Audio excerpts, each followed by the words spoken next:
Bueno, buenas tardes a todos. ¿Ven la presentación ahí? Sí, perfecto. Sí. Bárbaro. Bueno, buenas tardes a todos. Para los que no me conocen, yo soy Martín Angulo, soy docente del Laboratorio de Exploración Funcional Respiratoria, STI. Y la clase que me pidieron para dar hoy es sobre biomarcadores en sepsis o biomarcadores inflamatorios en el contexto de las infecciones graves. Si en algún momento ven que no se escucha bien, porque a veces acá la conexión es un poco errática y además están taladrando acá al lado, así que me avisan y bueno, tratamos de solucionarlo. ¿Ah?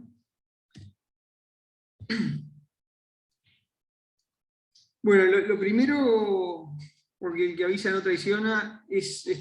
para ponerlos en la advertencia de que van a ver que es una clase que va a estar plagada de inconsistencias. Y bueno, inconsistencias porque muchas veces la evidencia en medicina es así, y particularmente cuando nos ponemos a ver aspectos en los que hay mucha cantidad de estudios y mucha cantidad de información, empiezan a surgir necesariamente inconsistencias entre diferentes estudios. Y al igual que en otras cosas, en lo que tiene que ver con biomarcadores en las infecciones, no hay una verdad absoluta, y bueno, van a ver que hay, en definitiva, evidencia contrapuesta en torno a qué biomarcadores pueden ser útiles, cuáles no, y cuál puede llegar a ser mejor que otro. Y para empezar a hablar un poco del tema, estas son cosas que ya las han visto, y algunas que incluso podrían considerarse que ya están fuera desactualizadas, pero me parece importante empezar hablando un poco de inflamación. Como ustedes saben, la sepsis es un cuadro que se caracteriza por una respuesta inflamatoria sistémica marcada en respuesta a un foco infeccioso. Y bueno, más allá de que el SIRS o la respuesta inflamatoria sistémica no es actualmente el parámetro incluido en la definición actual para definir la sepsis, sí sigue siendo una realidad que los pacientes sépticos se caracterizan por un estado proinflamatorio muy marcado.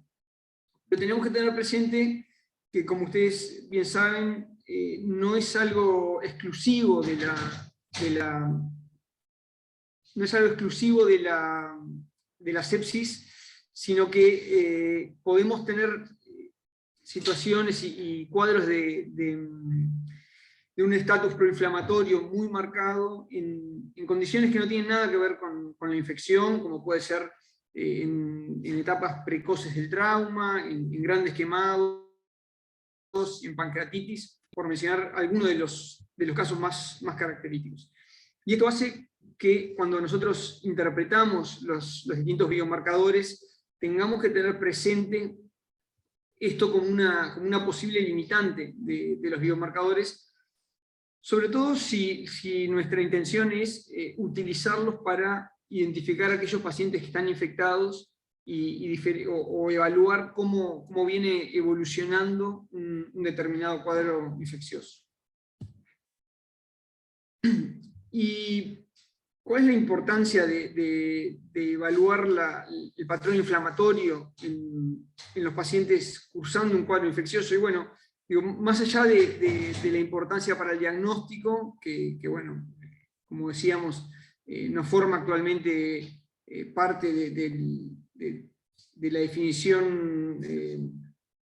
que se acepta actualmente de sepsis, sí es un parámetro que impacta en el pronóstico de los pacientes con sepsis. Y esto fue demostrado hace unos cuantos años ya en en un estudio que demostró que los pacientes con sepsis tenían un aumento de riesgo progresivo en la medida de que aumentaban los criterios o que aumentaba el estatus inflamatorio de los pacientes evaluado clínicamente a través de los criterios de SIRS clásicos. Y en contrapartida, uno de los grandes resultados de este estudio fue el demostrar que 1 de cada 8 pacientes que tenían un cuadro séptico, tal como lo conocemos, es decir, tenían una infección y una disfunción orgánica múltiple asociada, no cumplían, sin embargo, con los criterios clásicos de SIRS. Es decir que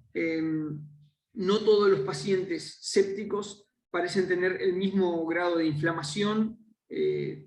definido por los criterios clásicos de SIRS, pero sí que cuanto mayor inflamación tienen los pacientes, el pronóstico parece ser peor. Por otro lado, es una realidad el hecho de que la sepsis impone un verdadero desafío diagnóstico para los médicos. Y si bien los criterios diagnósticos de sepsis han ido cambiando a lo largo de los años, siempre han sido criterios bastante sencillos en los papeles, pero eso no determina que a la hora de enfrentarnos a los pacientes seamos capaces de catalogar adecuadamente a los pacientes como sépticos o no sépticos. Y un poco en la línea de esto, se demostró en este estudio publicado ya hace algunos años, en el cual se evaluó retrospectivamente una serie importante de pacientes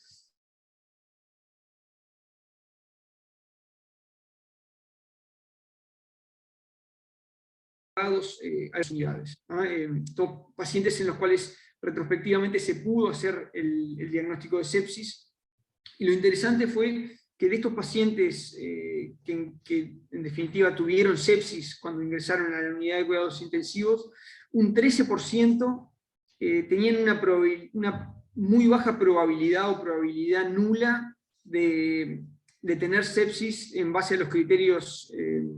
clínicos y paraclínicos habituales al momento de ingreso a CTI. Y un 30% solo tenían criterios de infección posible. Es decir, que casi la mitad de los pacientes que ingresaron con sepsis a la unidad de cuidados intensivos no cumplían criterios claros como para tener un cuadro séptico en forma probable o definitiva.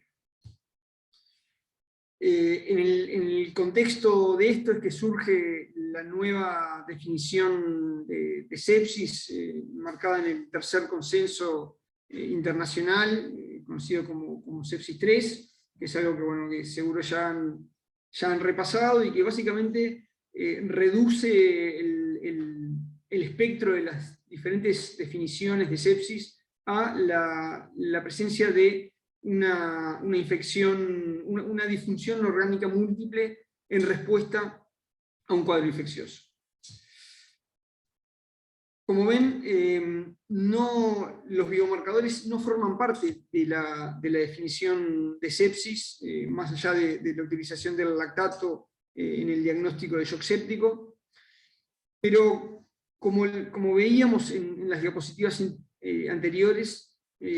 parece claro que el diagnóstico de sepsis sigue siendo un desafío en la práctica clínica habitual, y en muchos casos tendemos a subdiagnosticar o sobrediagnosticar cuadros sépticos en los pacientes, tanto en las puertas de emergencia como en las unidades de cuidados intensivos. Y de allí la importancia o el interés que se ha generado a lo largo de muchos años en la búsqueda de biomarcadores que en cierta forma ayuden al clínico a apoyar el diagnóstico y evaluar la respuesta terapéutica de pacientes con cuadros infecciosos graves. Entonces, para comenzar un poco, tenemos que saber de qué estamos hablando cuando hablamos de un biomarcador. Entonces, en primer lugar, un biomarcador no es solamente una sustancia o un estudio de laboratorio que podemos pedir, sino que es algo que, una característica biológica que podemos medir y que permite identificar determinados procesos, tanto fisiológicos como patológicos, y que en definitiva tenga potencial para cambiar decisiones clínicas. De lo contrario, puede llegar a ser interesante desde el punto de vista fisiológico, pero probablemente no sea útil desde el punto de vista de la práctica médica. ¿Y qué características tiene que tener un biomarcador ideal? Bueno, en primer lugar, debe tener una elevada sensibilidad y especificidad, de forma tal de que nos permita identificar todos aquellos pacientes que tengan, por ejemplo, un cuadro infeccioso y que no pasen desapercibidos pacientes con cuadros infecciosos por no ser lo suficientemente sensibles, pero tiene que ser lo suficientemente específico para permitirme distinguir entre una sepsis y otro proceso inflamatorio como puede ser una pancreatitis. Tiene que tener una rápida cinética de forma tal de que me permita evidenciar en corto tiempo los cambios que se produzcan en la evolución del paciente, y eso es fundamental principalmente para poder evaluar la respuesta a los tratamientos que instituimos. Y en tercer lugar, tiene que ser accesible, porque podemos encontrar determinada sustancia que tenga una elevada sensibilidad y especificidad, que se modifique minuto a minuto según el cuadro clínico del paciente, pero si esa sustancia es extremadamente cara o es muy compleja de determinar, o si el proceso para determinarlo implica que haya que enviar la muestra a otro laboratorio y se retrase la evaluación, eso va a determinar de que desde el punto de vista práctico no sea útil en la práctica clínica. Entonces, estas son las características de un biomarcador ideal que en realidad no existe, ni para la sepsis, ni prácticamente para ninguna patología. Pero bueno, trataremos de revisar cuáles son las sustancias que más se aproximan a cumplir con estos requisitos. Existen distintos tipos de biomarcadores. Como decíamos, todos tienen que ser de utilidad para el clínico, y eso es un poco en lo que nos enfocamos cuando hablamos de biomarcadores, y por eso deben ser los biomarcadores deben ser sustancias que podamos obtener en forma sencilla y en términos de una infección. Por ejemplo, poco me serviría si es un biomarcador para el cual preciso una muestra de líquido cefalorraquídeo para saber si el paciente está séptico o no, porque no es algo que yo vaya a poder realizar a todos los pacientes. Entonces, un biomarcador para diagnosticar si un paciente tiene una infección grave o no, probablemente se limite a alguna sustancia que yo pueda detectar principalmente en la sangre o eventualmente en la orina. Y hay tres grandes tipos de biomarcadores. Aquellos biomarcadores que me brinden una ayuda diagnóstica, tanto en cuanto a definir si un paciente tiene o no un cuadro infeccioso, por ejemplo, distinguir una sepsis de otro cuadro inflamatorio con disfunción orgánica, como también la posibilidad de identificar un determinado microorganismo. Por otro lado, tenemos biomarcadores con un aspecto pronóstico que me permitan, por ejemplo, identificar aquellos pacientes con mayor riesgo de desarrollar una infección durante la internación, o con aquellos pacientes con mayor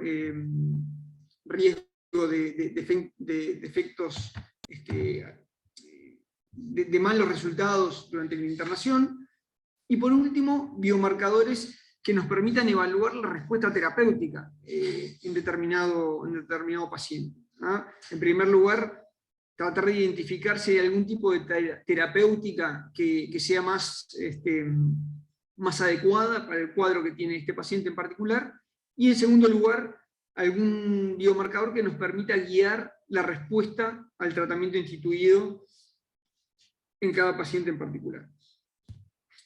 Sin embargo, y para ahorrar un poco el suspenso, al día de hoy no hay ningún biomarcador lo suficientemente confiable para establecer el diagnóstico o el pronóstico de la sepsis. Y esto se ve reflejado, como vamos a ver hacia el final de la charla, en las recomendaciones actuales de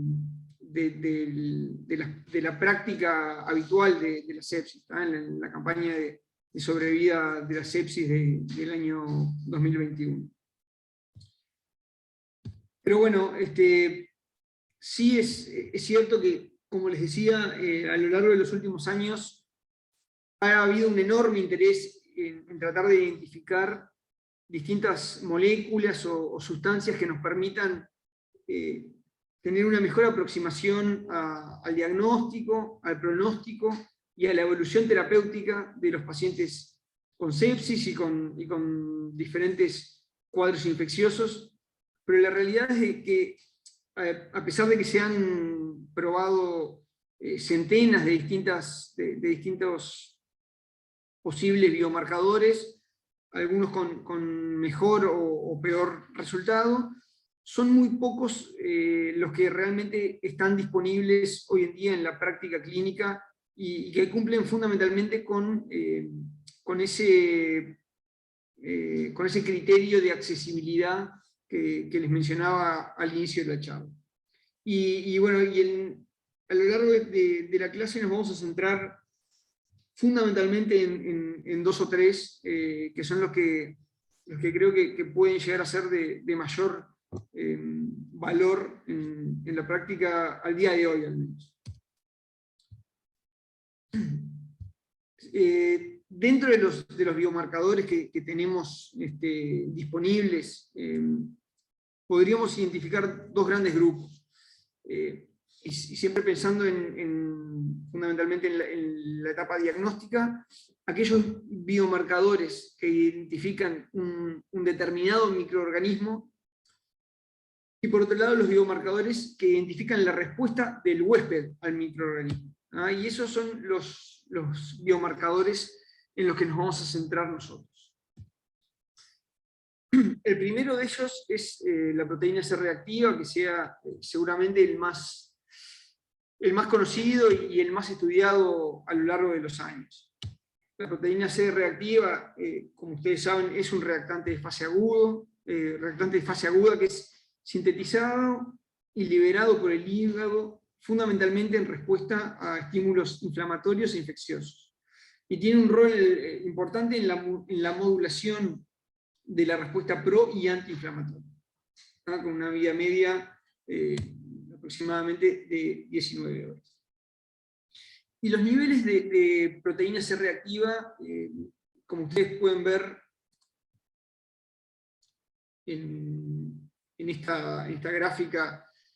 de la izquierda, tienen un comportamiento variable según el tipo de patología al que nos enfrentemos. Y acá, básicamente lo que se muestra en este estudio son los niveles de proteína C reactiva en pacientes, en 4 grupos de individuos. En individuos sanos, control, y en 3 grupos de pacientes críticos. Pacientes con infarto agudo de miocardio, pacientes con patología inflamatoria que tenían un CIRS de causa no infecciosa, y en pacientes con sepsis. Y como ustedes pueden ver, todos los pacientes críticos en general tienen un nivel de proteína C reactiva mayor a los sujetos control, pero este valor es a su vez significativamente mayor en los pacientes con sepsis en relación a pacientes con otras patologías críticas e incluso con otros cuadros de respuesta inflamatoria sistémica no infecciosa. Y a su vez, los niveles elevados de proteína C reactiva al ingreso a la unidad de cuidados intensivos predice el riesgo de presentar sepsis en aquellos pacientes que ingresan con un cuadro inflamatorio, es decir, aquellos pacientes que ingresan con un SIRS a la unidad de cuidados intensivos, los que tienen un nivel de proteína C reactiva más elevado, tienen mayor riesgo de tener sepsis y de que esa sea la causa de la respuesta inflamatoria sistémica que presentan al ingreso. Y a su vez, en aquellos pacientes ingresados a las unidades de cuidados intensivos y que desarrollan o que tienen un cuadro infeccioso, lo que podemos ver aquí son, en el triángulo de acá arriba, pacientes al momento que se diagnostica un cuadro infeccioso adquirido en la UCI, en comparación con pacientes en UCI sin cuadro infeccioso, es decir, sin una infección adquirida en la unidad de cuidados intensivos, y como ustedes pueden ver, al momento de diagnosticar, que sería el día 0, al momento de diagnosticar la infección adquirida en UCI, los niveles de proteína C reactiva son claramente mayores en los pacientes que adquirieron una infección nosocomial. Pero más allá de eso, lo que resulta interesante es ver cómo ya desde los días previos a diagnosticar una infección adquirida en UCI, los pacientes ya, fíjense como 4 días antes de haber diagnosticado la infección, ya los pacientes presentaban niveles de proteína C reactiva que venían en aumento y eran claramente mayores que aquellos pacientes que no presentaron a posteriori una infección adquirida en UCI. Entonces, esto nos pone un poco en evidencia de que el aumento de la proteína C reactiva puede no solamente tener valor como un parámetro para apoyar el diagnóstico de sepsis o de infección e identificar pacientes con mayor riesgo de tener sepsis al momento que ingresan a la unidad de cuidados intensivos, sino que los ascensos de proteína C reactiva también nos pueden significar una señal de alerta frente a una posible infección nosocomial que se encuentre en etapa subclínica, ¿no? O pacientes con mayor riesgo de desarrollar una infección nosocomial una vez que están internados en la unidad de cuidados intensivos. Y bueno, como les decía, mucho se ha estudiado acerca del rol de la proteína C reactiva y su rol en el diagnóstico de infecciones bacterianas, y bueno, a partir de 2 estudios distintos en este metaanálisis publicado ya hace unos cuantos años, se evidenció que, o se llegó a la conclusión de que la proteína C reactiva presentaba una sensibilidad de 75% y una especificidad de 67% para establecer el diagnóstico de una infección bacteriana en pacientes hospitalizados, pacientes ingresados al hospital por una infección. Y fíjense la gran variabilidad que hay de sensibilidad y especificidad en los distintos estudios, y esto hace un poco referencia lo que yo les mencionaba al inicio de la clase de las inconsistencias que íbamos a ver a lo largo de toda la presentación. Hay muchas posibles explicaciones de por qué en algunos estudios la proteína C reactiva puede tener una sensibilidad de 100% y en otras caer tan bajo como 32%. Pero probablemente los dos o los dos principales responsables de esto sean el tipo de pacientes incluidos en los estudios y los puntos de corte utilizados por los distintos investigadores para establecer el diagnóstico o para utilizarlos como punto de corte en los estudios para establecer el diagnóstico de un cuadro infeccioso. Y más allá de la utilidad de la proteína C reactiva para el diagnóstico de una infección bacteriana, también es un parámetro que se ha utilizado con con bastante buen resultado a la hora de distinguir, por ejemplo, entre una infección bacteriana y una infección viral. Pero más importante que eso, lo que me interesa mostrarles con esta gráfica, este es un estudio en el cual los autores evaluaron pacientes con infección viral o infección bacteriana, y en todos los pacientes tenían 2 determinaciones de proteína C reactiva con menos de 24 horas de diferencia entre una y otra. ¿Ah? Y básicamente lo que estábamos viendo acá es el rendimiento diagnóstico para determinar que un paciente tiene una infección bacteriana. Y en rojo lo que pueden ver es el rendimiento diagnóstico para la determinación basal de proteína C reactiva, es decir, la primera determinación al ingreso hospitalario. ¿Ah? En azul vemos el rendimiento diagnóstico cuando se utilizaba la segunda determinación de proteína C reactiva extraída durante las primeras 24 horas de ingreso.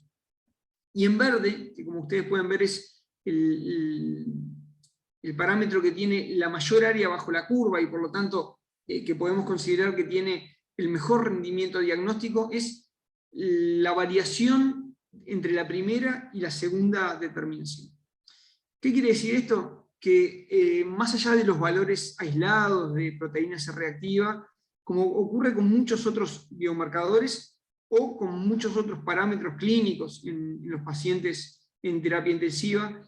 la variación en el tiempo, incluso con pocas horas de diferencia, parece ser el parámetro con mejor rendimiento diagnóstico para diagnosticar la presencia de una infección bacteriana en pacientes hospitalizados. ¿Qué hay con respecto al pronóstico? Y bueno, hay unos cuantos estudios que ponen en evidencia que los pacientes que tienen mayores niveles de proteína C reactiva tienen un peor pronóstico, y esto podría ir de la mano con lo que yo les mostraba en una de las primeras diapositivas, en el cual se veía cómo los pacientes sépticos tenían una mayor mortalidad en la medida que tenían mayor número de criterios presentes de CIRS. Y acá lo que podemos ver son 2 grupos de pacientes, son todos pacientes con neumonía asociada a la ventilación. En blanco son pacientes con un resultado favorable, y en gris pacientes con resultado desfavorable. Dentro del resultado desfavorable se encuentra mortalidad y el fracaso en la vinculación de la ventilación mecánica, y pueden ver cómo en todos los días de estudio, en el primer día, segundo, séptimo día, los pacientes con resultados favorables siempre tuvieron menores niveles de proteína C reactiva que aquellos pacientes con resultado desfavorable en esta serie de individuos con neumonía asociada a la ventilación mecánica. Y bueno, algo parecido podemos ver en este otro estudio, en el cual podemos ver aquí los niveles de proteína C reactiva a medida que aumenta el número de disfunciones orgánicas en pacientes críticos, tanto al día del ingreso como al segundo día de internación en UCI. En todos los casos, siempre a medida que aumentamos el número de disfunciones, los niveles de proteína C reactiva son mayores, y de la mano de eso podemos observar cómo los pacientes que no sobrevivieron a la internación en terapia intensiva, tanto al ingreso como al segundo día, tenían unos niveles de proteína C reactiva mayores que los sobrevivientes.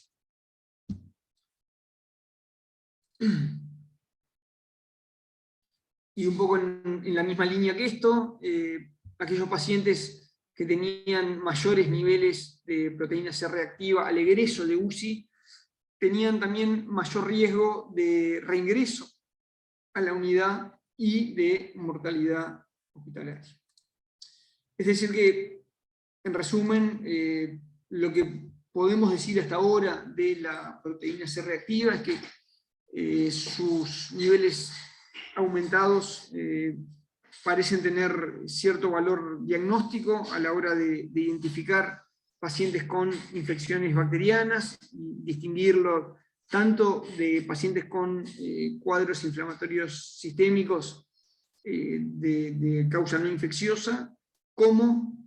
de cuadros infecciosos no bacterianos, fundamentalmente virales, de acuerdo a los estudios que vimos hasta ahora.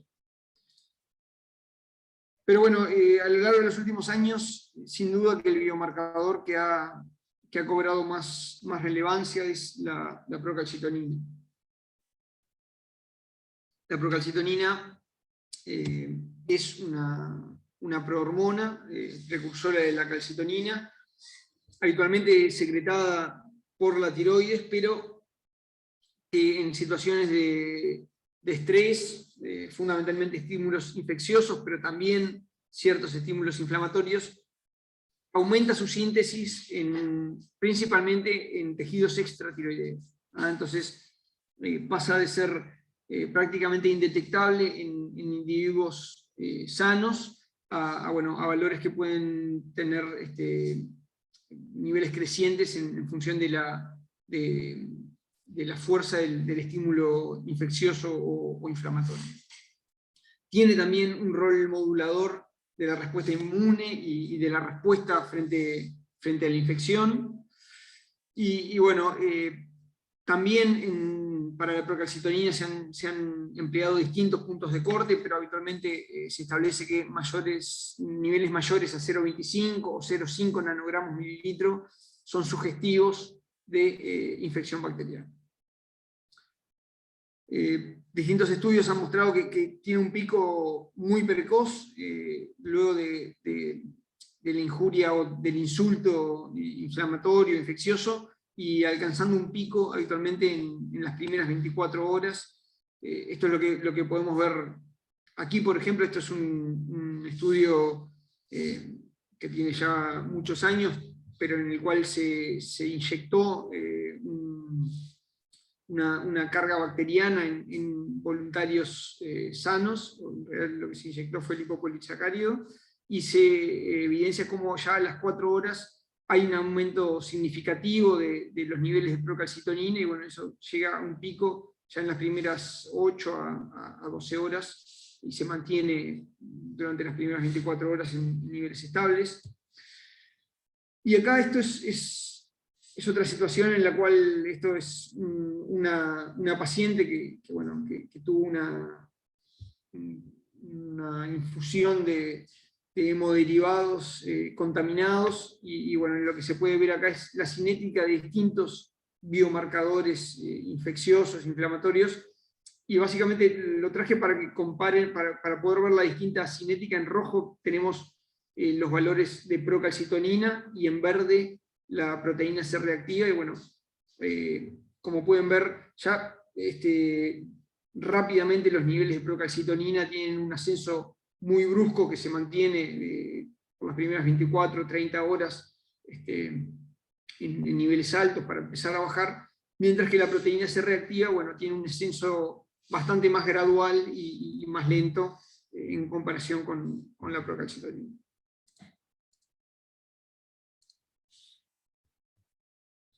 Hay que tener presente que en contra de lo que se pensó en algún momento, no solo los estímulos infecciosos pueden inducir el aumento de procalcitonina, sino que hay múltiples causas no infecciosas que pueden determinar un aumento de los niveles circulantes de procalcitonina. Trauma, cirugía mayor, el quemado como una situación particular de trauma, la injuria renal, distintas causas de shock, enfermedades autoinmunes, síndrome paraneoplásico, pueden ser causas no infecciosas de aumento de la síntesis y secreción de procalcitonina. Probablemente no en forma tan consistente como como en las infecciones, pero sí tener presente que el aumento de procalcitonina puede deberse a causas no infecciosas. El aumento de procalcitonina no siempre es sinónimo de sepsis o de cuadro infeccioso. Pero bueno, sí, como decíamos, a lo largo de los últimos años fundamentalmente, se ha evidenciado que la procalcitonina tiene un potencial diagnóstico muy importante para identificar pacientes con infección bacteriana. Este es el mismo metaanálisis que yo les mostraba más temprano en relación a la proteína C reactiva, que utilizando estos mismos dos estudios, interpreta nuevamente que la procalcitonina tiene una sensibilidad de 88% y una especificidad de 81% para el diagnóstico de infección bacteriana en pacientes que requieren hospitalización. Y bueno, eso, si recuerdan, tiene unos niveles un poco por encima de lo que eran la sensibilidad y la especificidad en relación, comparando con lo que era la proteína C reactiva. Si miran en detalle van a ver que bueno, la sensibilidad parece ser consistentemente mayor que lo que veíamos para la proteína C reactiva. Empiezan a haber algunas discrepancias más grandes en términos de la especificidad, y eso nuevamente probablemente se relacione con el tipo de pacientes incluidos en los estudios y los distintos puntos de corte utilizados por los diferentes autores en cada uno de los trabajos. Pero bueno, más allá de esto, posteriormente a este metaanálisis, que era del año 2004, han ido surgiendo distintos estudios y metaanálisis posteriores que han ido aumentando la cantidad de información en referencia a la utilidad de la procalcitonina para el diagnóstico de sepsis. Y bueno, en este sentido les voy a mostrar dos estudios un poco más recientes. En este caso, el metaanálisis publicado ya hace 9 años en Lancet Infectious Disease, que incluyó más de 3.200 pacientes, 30 estudios, y encontró, utilizando un punto de corte de una procalcitonina mayor a 1,1 nanogramos mililitros, una sensibilidad de 77% y una especificidad de 79% para distinguir pacientes sépticos con respecto a pacientes con una respuesta inflamatoria sistémica de causa no infecciosa. En este caso, el área bajo la curva, en la curva ROC, era de 0,85, es decir, un muy buen rendimiento diagnóstico para la procalcitonina. Este metaanálisis posterior de hace 3 años, publicado en Journal of Intensive Care, que incluyó 18 estudios con casi 2.900 pacientes, encontró resultados bastante similares, utilizando un punto de corte, una procalcitonina mayor a 1 nanogramo mililitro, una sensibilidad de 80%, especificidad de 75% para el diagnóstico de sepsis, y los autores reportaron un área bajo la curva de 0,88. ¿Qué pasa en algunas poblaciones particulares de pacientes? Y bueno, que muchas veces son aquellas poblaciones en las cuales los biomarcadores parecen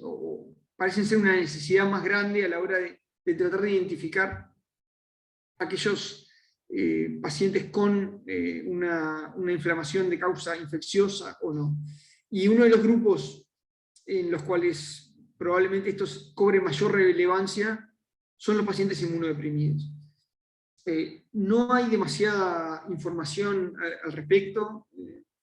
pero los estudios que hay parecen demostrar una menor sensibilidad y menor especificidad para el diagnóstico de sepsis o de infección bacteriana en pacientes con alguna inmunodepresión, en términos de la utilidad de la procalcitonina. en este metaanálisis, por ejemplo, cuando se comparaban los pacientes inmunocomprometidos con respecto a los no inmunocomprometidos, un estudio que, como ven, incluyó más de 3.400 pacientes, el área bajo la curva era de 0,71 para los inmunocomprometidos y de 0,79 para los inmunocompetentes, es decir que la procalcitonina tenía un menor rendimiento diagnóstico en los pacientes inmunocomprometidos en relación a los inmunocompetentes. Otro grupo en el cual muchas veces se presenta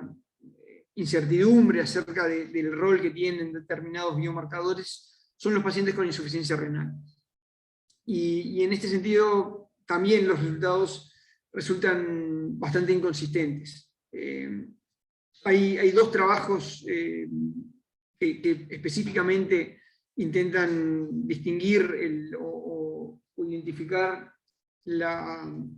utilidad diagnóstica de la procalcitonina para el diagnóstico de sepsis en pacientes con algún grado de compromiso de la función renal. Son trabajos independientes, pero publicados el mismo año y con resultados bien dispares, ¿verdad? Porque en este primer estudio de Al-Sayed incluyó pacientes con una insuficiencia renal bastante más severa, con un índice de filtrado glomerular por debajo de 30 mililitros minuto, y los autores encontraron una muy baja especificidad, incluso utilizando distintos niveles de procalcitonina como punto de corte. En todos los casos encontraron una baja especificidad para el diagnóstico de sepsis en pacientes con este nivel, con este grado de insuficiencia renal. Sin embargo, un estudio publicado el mismo año en Critical Care, que incluyó pacientes con un nivel menos severo de insuficiencia renal, con un índice de filtrado glomerular menor a 60 mililitros minuto, y que evaluó tanto la procalcitonina como la proteína C reactiva, encontró una buena área bajo la curva y por lo tanto un buen rendimiento diagnóstico tanto para la procalcitonina como para la proteína C reactiva en pacientes con este grado de insuficiencia renal. Por lo tanto, es difícil interpretar y saber qué papel darle a la procalcitonina en este grupo de pacientes, pero bueno, podríamos asumir que en aquellos pacientes con insuficiencia renal más severa, probablemente la especificidad de la procalcitonina disminuya notoriamente, ¿no? Pero todavía no parece haber suficiente evidencia como para saber esto a ciencia cierta. ¿Y qué impacto tiene la procalcitonina en el pronóstico? Y esto es el mismo estudio que les mostraba más temprano cuando hablábamos de proteína C reactiva, pacientes con neumonía asociada a la ventilación mecánica, y en el que nuevamente tenemos en blanco los pacientes con un desenlace favorable y en gris aquellos con un desenlace desfavorable, que nuevamente pueden ver cómo desde el primer día aquellos pacientes con desenlace desfavorable tienen niveles de procalcitonina significativamente mayor que aquellos con un desenlace favorable en la UCI.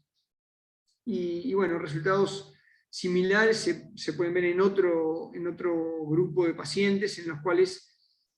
pacientes con niveles bajos o en descenso de procalcitonina tuvieron una mortalidad significativamente mayor que aquellos con niveles de procalcitonina en aumento.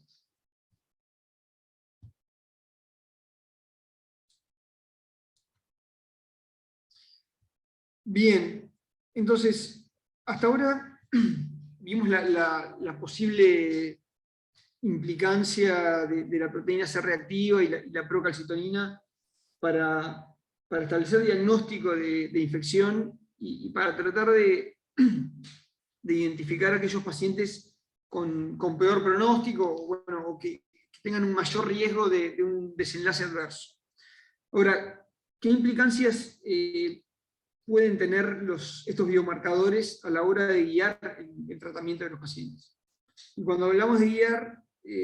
fundamentalmente nos referimos a el momento de decidir si iniciamos o no antibióticos, si decalamos o no, o si podemos interrumpir el tratamiento antibiótico en algún paciente en particular. Y en ese sentido,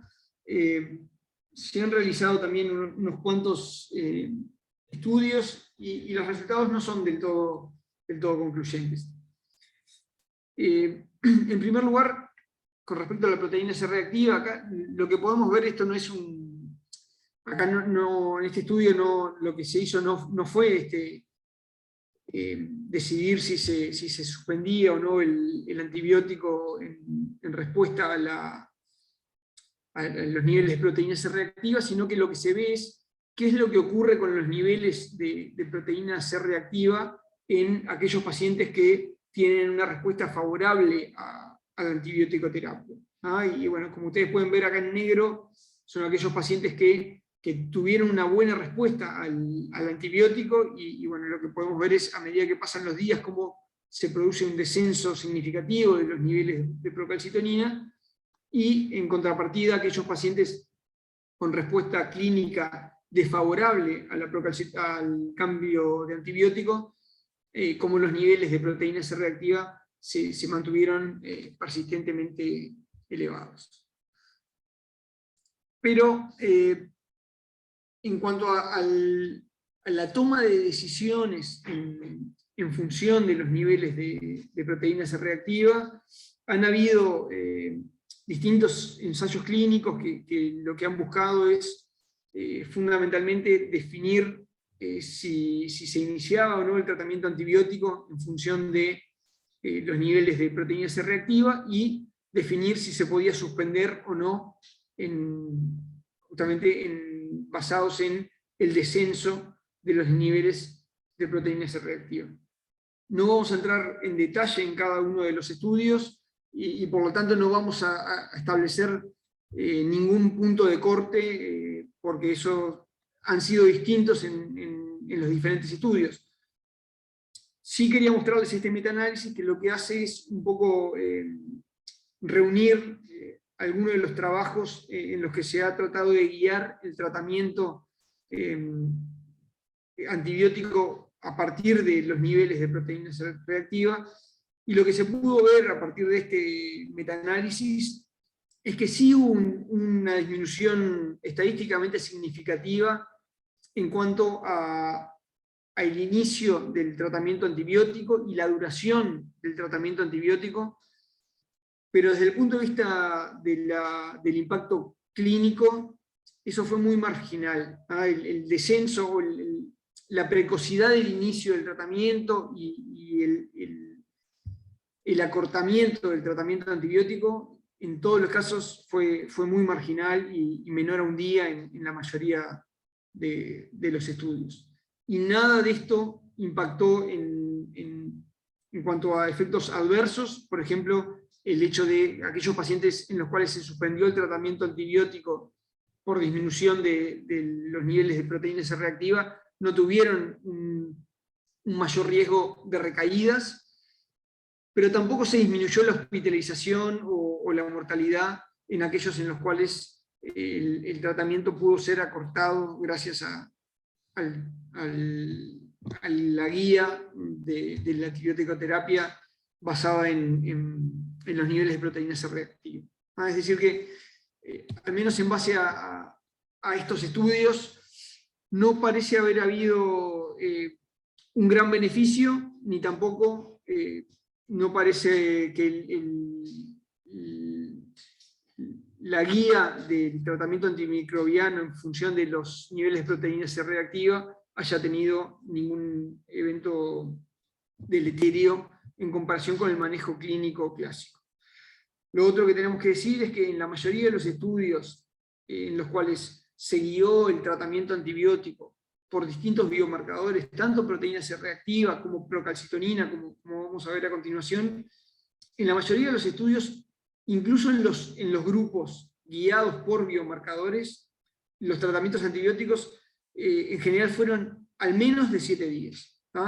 Es decir, que nunca se logró una disminución marcada de los días de antibiótico-terapia.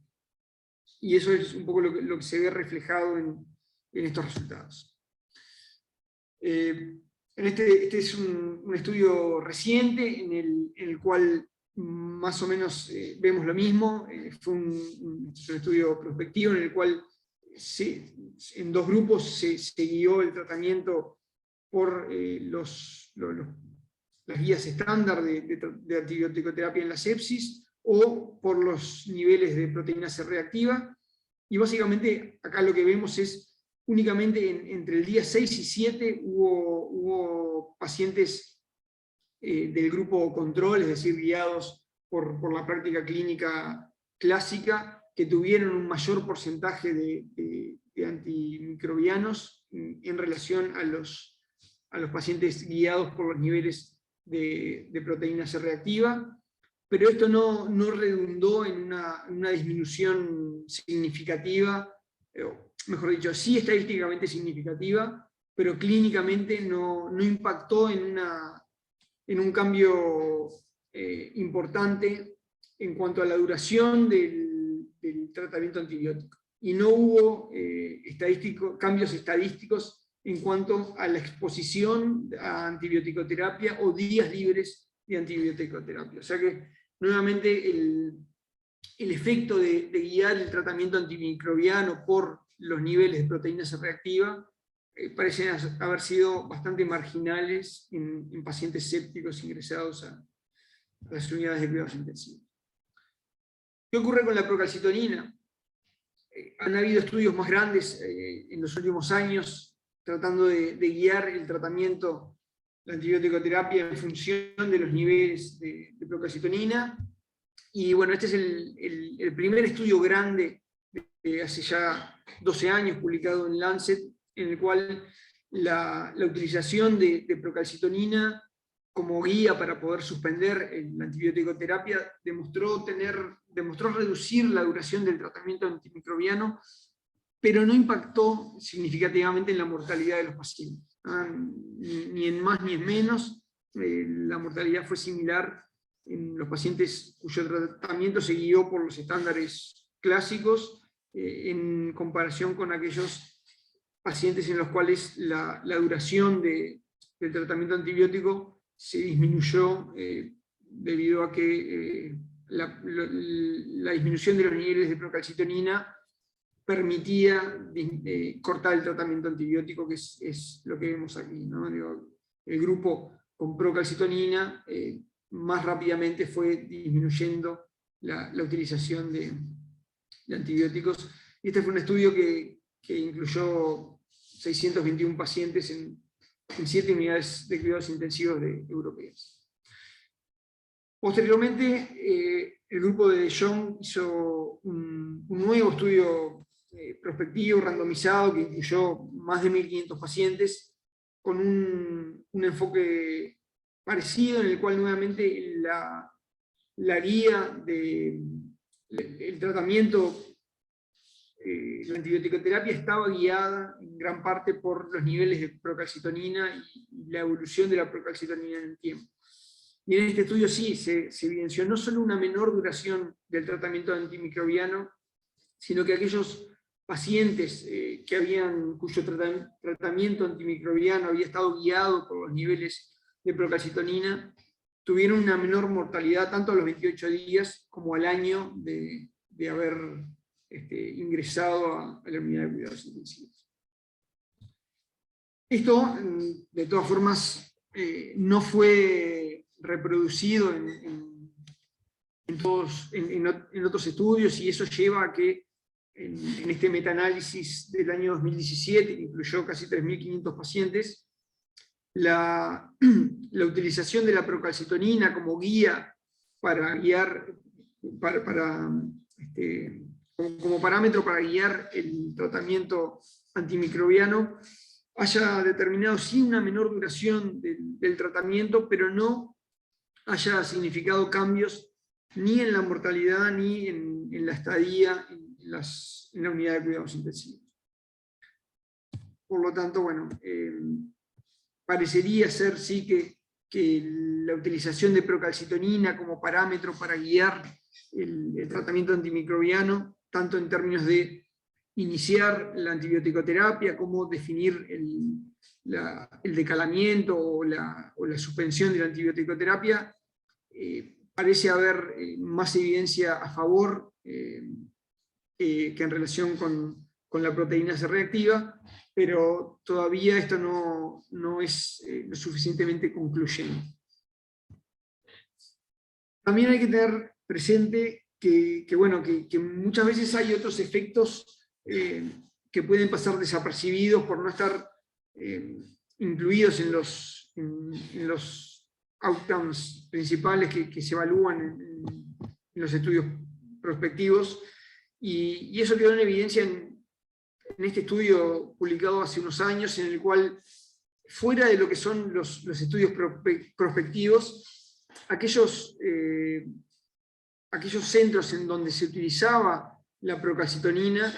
se asociaron a tratamientos antibióticos más prolongados, mayor incidencia de Clostridium y sin beneficios en la mortalidad. Esto quiere decir que hay que ver si los efectos beneficiosos que veíamos y que se han reportado en algunos estudios con el uso de la procalcitonina para guiar la terapia antibiótica, efectivamente se traducen en una mejoría del desenlace de los pacientes fuera de lo que son los ensayos clínicos controlados. Y bueno, ¿qué ocurre cuando pensamos en comparar la procalcitonina contra la proteína C reactiva? Y bueno, hay distintos estudios que han buscado comparar una y otra, y bueno, no vamos a entrar en detalle en cada uno de ellos, porque nuevamente va a quedar en evidencia lo que les mostraba en la primera diapositiva, y es la gran inconsistencia que hay. Pero si pasamos en limpio, la mayoría de los estudios parecen demostrar una mayor sensibilidad y especificidad de la procalcitonina en relación a la proteína C reactiva para el diagnóstico de sepsis y de infecciones bacterianas, fundamentalmente en pacientes críticos. Pero para no escaparnos demasiado de estas inconsistencias, hay trabajos recientes. Este es un trabajo de hace un par de años, relativamente pequeño, sí, son menos de 160 pacientes, pero en los cuales ni la proteína C reactiva ni la procalcitonina tuvieron un buen desempeño diagnóstico en pacientes que ingresaron a UCI con sospecha de sepsis. 150 pacientes que ingresaron a la unidad de cuidados intensivos con sospecha de sepsis, 63 de ellos se terminó confirmando la sepsis, y en este grupo de pacientes ni la proteína C reactiva ni la procalcitonina tuvieron prácticamente ninguna utilidad para el diagnóstico. Acá estamos pensando solamente en la determinación inicial, y por eso lo que quería hacer era resaltar un poco lo que veíamos al principio, el patrón evolutivo de estos biomarcadores, que muchas veces es lo que marca, lo que le da mayor rendimiento diagnóstico que las determinaciones aisladas. Y bueno, para ir terminando, vamos a mencionar algunos biomarcadores no tan clásicos, pero muy fácilmente accesibles, y que podrían tener algún tipo de utilidad en distintos tipos de pacientes, pero entre ellos en los pacientes sépticos. Y hasta ahora hablamos bastante de la proteína C reactiva, que bueno, ya sabemos es un reactante de fase aguda, pero a veces este tipo de marcadores adquiere mayor relevancia cuando lo combinamos con otro marcador inflamatorio o antiinflamatorio. En este caso, el índice entre el nivel de proteína C reactiva y el nivel de albúmina ha demostrado tener algunas propiedades interesantes. ¿Cuál es el fundamento de esto? Bueno, así como la proteína C reactiva como reactante de fase aguda aumenta frente a situaciones de estrés, la albúmina se comporta como un reactante negativo de fase aguda y habitualmente en situaciones de estrés y de inflamación, lo que observamos es el desarrollo de hipoalbuminemia. Y habitualmente el grado de hipoalbuminemia guarda cierta correlación con la intensidad de la respuesta inflamatoria. Y es por eso que si nosotros tenemos un paciente cuyos niveles de proteína C reactiva aumentan y los niveles de albúmina disminuyen, el índice entre proteína C reactiva y albúmina podría acentuar las diferencias y comportarse como un mejor biomarcador a la hora de identificar pacientes con un cuadro proinflamatorio en relación a alguno de ellos por separado. Y bueno, esto ha demostrado tener un impacto pronóstico en pacientes sépticos. Acá vemos arbitrariamente en este estudio se utilizó un valor de un punto de corte de 2. Los pacientes que tenían una relación proteína C reactiva albúmina mayor a 2 tenían una mortalidad significativamente mayor que aquellos pacientes sépticos con un índice de proteína C reactiva albúmina menor a 2. Y bueno, hallazgos similares se vieron en otros estudios, distintos puntos de corte, pero bueno, parece tener un impacto, un rendimiento diagnóstico interesante en términos de predecir eventos adversos en pacientes sépticos. Y por último, hablar brevemente de algunos parámetros del hemograma, que bueno, la leucocitosis es posiblemente el primer biomarcador inflamatorio con el que nos enfrentamos cuando asistimos a un paciente crítico y fundamentalmente un paciente en el que se sospecha un cuadro infeccioso. Sin embargo, la leucocitosis por sí sola o el recuento normal de leucocitos parece tener un muy bajo rendimiento diagnóstico en pacientes con sospecha de infección. Y eso fue lo que quedó demostrado en este estudio de hace ya 11 años, en el cual se estudiaron más de 2.200 pacientes que ingresaron con sospecha de infección y en los cuales el recuento normal de leucocitos, tanto en más o en menos, tuvo un rendimiento diagnóstico muy, muy malo, tanto de sensibilidad, especificidad, valor predictivo positivo y negativo, muy, muy poco favorables. Pero, por otro lado, algo similar a lo que ocurre con lo que veíamos con el índice proteína C reactiva albúmina, puede ser visto cuando empezamos a combinar algunos de los parámetros que tenemos disponibles en el hemograma. Y en ese sentido, el índice entre neutrófilos y linfocitos es el que ha sido más estudiado. Hay otros, como el índice de plaquetas linfocitos, pero fundamentalmente la base de estos índices es similar, ¿no? Tanto los neutrófilos como las plaquetas, por ejemplo, se comportan como reactantes de fase aguda y aumentan sus niveles frente a situaciones de infección o inflamación, y en contrapartida los linfocitos tienden a disminuir. Habitualmente se observa una linfopenia frente a situaciones de estrés. Y nuevamente esto puede determinar que el índice entre uno y otro aumente el rendimiento diagnóstico. Otros parámetros sencillos y clásicos del hemograma, como el volumen plaquetario medio, el ancho de distribución eritrocitaria, también han demostrado tener un valor, una cierta correlación con el estatus proinflamatorio en distintas patologías, y bueno, y vamos a ver que puede llegar a tener algún valor de interés en pacientes sépticos.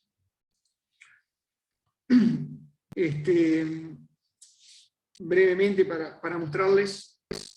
Este es un estudio en el cual se evaluaron más de 1.500 pacientes con sospecha de sepsis, y acá lo que tenemos graficado es el área bajo la curva de distintos marcadores utilizados para el diagnóstico de bacteriemia, de infección bacteriana, de sepsis o shock séptico, utilizando los criterios de sepsis 2 o sepsis 3, y básicamente lo que estamos comparando es procalcitonina, proteína C reactiva, lactato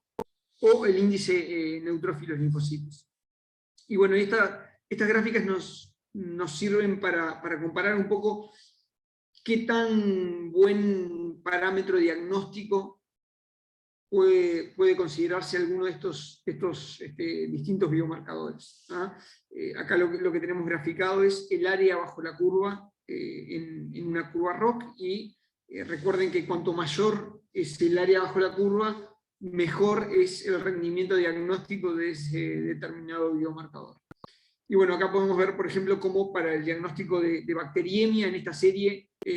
la procalcitonina fue lo que tuvo mejor rendimiento diagnóstico, y en segundo lugar se encontraba el índice de neutrófilos linfocitos. En términos de infección bacteriana, bueno, bastante parejo el índice de neutrófilos linfocitos y la procalcitonina.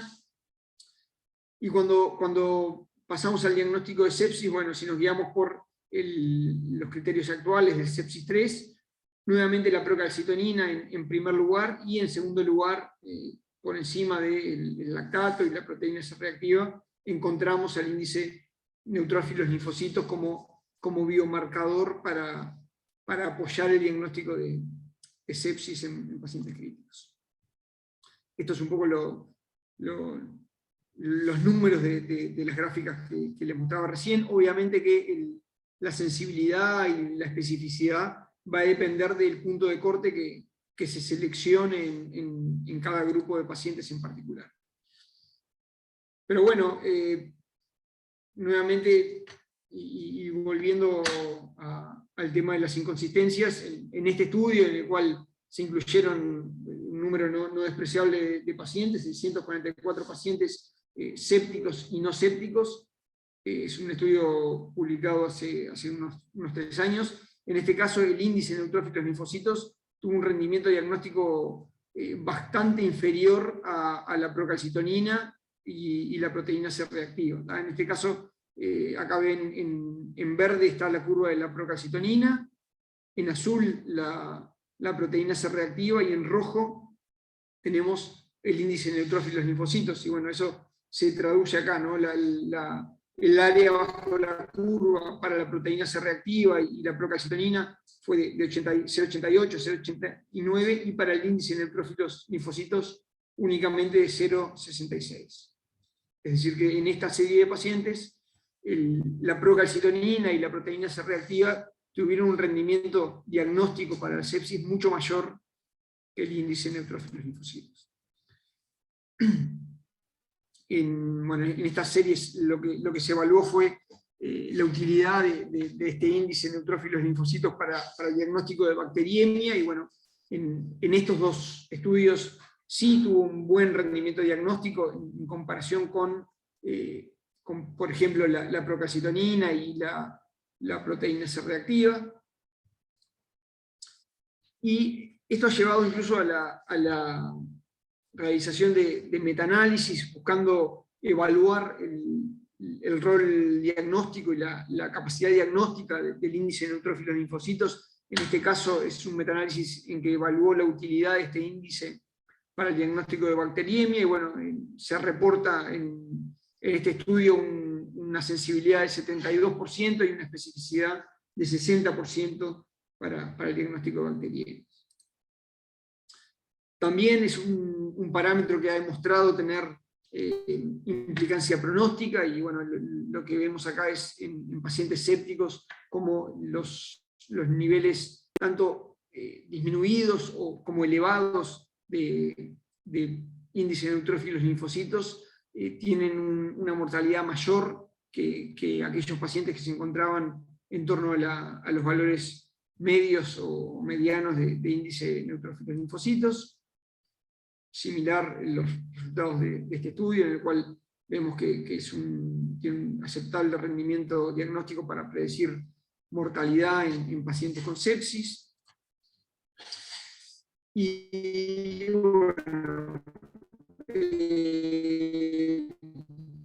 nuevamente acá en este metaanálisis lo que vemos es también un significativo para predecir mortalidad en pacientes sépticos a través de este mismo índice proinflamatorio. No me quiero extender mucho más, pero bueno, simplemente mostrarles que también hay otros, el volumen plaquetario medio, que también es mayor en pacientes sépticos que no sobreviven en relación con los sobrevivientes. Algo similar podemos evidenciar cuando evaluamos el ancho de distribución eritrocitaria, que es un parámetro que también se correlaciona con el estatus proinflamatorio. ¿Y a qué se reduce esto en la práctica clínica? Y cerrando ya un poco la presentación de biomarcadores. Y bueno, cuando vamos a ver cuáles son las recomendaciones de la campaña de sobrevida de la sepsis del año 2021, encontramos dos referencias a la utilización de procalcitonina. No hay referencias a la utilización de proteína C reactiva, por ejemplo, y bueno, lo que recomiendan las guías actuales es básicamente recomiendan en contra de la utilización de la procalcitonina para la determinación de cuándo empezar el tratamiento antimicrobiano, y en contrapartida recomiendan la evaluación clínica como primer medida para definir cuándo iniciar el tratamiento antimicrobiano. Y por otro lado, a la inversa, en cuanto a la discontinuación del tratamiento antimicrobiano, bueno, sugieren que la utilización de la procalcitonina y la evaluación clínica en conjunto podría ser beneficiosa en cuanto en comparación con la evaluación clínica solamente. En definitiva, lo que recomiendan las guías es apoyarse en la procalcitonina en conjunto con la evaluación clínica a la hora de decidir si suspender o no los antimicrobianos, pero no a la hora de decidir el inicio del tratamiento antimicrobiano. Pero en ambos casos son recomendaciones débiles basadas en un nivel de evidencia bajo o muy bajo. Perspectivas a futuro, bueno, las perspectivas a futuro vienen fundamentalmente por el desarrollo o la identificación de nuevos biomarcadores, tanto desde el punto de vista de la genética, la metabolómica o la proteómica, y en ese sentido, bueno, hay varios biomarcadores que andan en la vuelta, que hay distintos estudios a favor y en contra de los mismos. En este sentido, los microRN creo que pueden ser una herramienta interesante de aquí a los próximos años. Y bueno, finalmente la utilización de paneles de marcadores múltiples que incluyan un gran número o un determinado grupo selecto de biomarcadores, de la misma forma que hoy tenemos los kits de biología molecular para identificación de microorganismos, probablemente sea lo que tengamos de aquí a un futuro no muy lejano para tratar de identificar a aquellos pacientes y apoyar el diagnóstico, evaluar el pronóstico y evaluar la respuesta al tratamiento de los pacientes sépticos. Bueno, muchas gracias, y con eso, bueno, estaría terminando y quedo disponible si tienen alguna pregunta.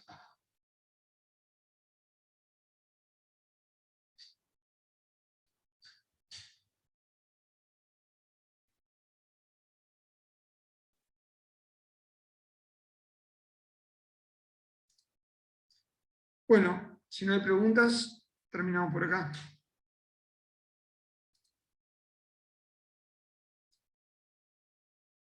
Hasta luego, gracias.